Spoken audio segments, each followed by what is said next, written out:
En France, l'entrée en vigueur des nouvelles mesures sanitaires à Paris et dans les environs. Fermeture des bars pour au moins 15 jours et les restaurants obligés d'appliquer de nouvelles restrictions pour pouvoir accueillir du public.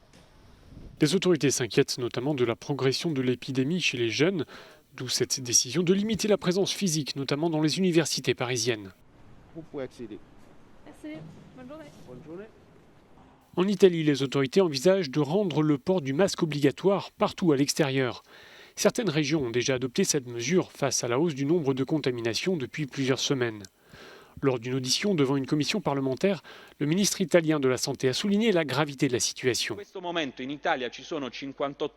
En ce moment, en Italie, a-t-il dit, 58 900 personnes sont positives au coronavirus.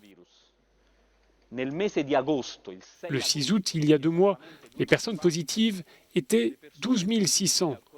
Cela signifie qu'en 2 mois à peine, il y a eu un bond considérable. Et nous ne pouvons pas ignorer cela.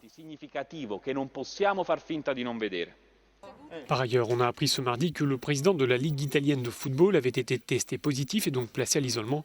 Par précaution, son homologue de la fédération a lui aussi été mis en quatorzaine. En Espagne, le haut tribunal de l'audience nationale a rejeté ce mardi un recours déposé par le parti d'extrême droite Vox qui souhaitait lever les restrictions imposées à Madrid. La capitale est sous le coup d'un bouclage partiel décidé afin de ralentir la progression de la pandémie. Concrètement, les habitants ne peuvent sortir de leur quartier que pour des raisons de première nécessité, comme aller travailler, étudier ou aller chez le médecin. Plusieurs autres communes espagnoles ont adopté des restrictions similaires.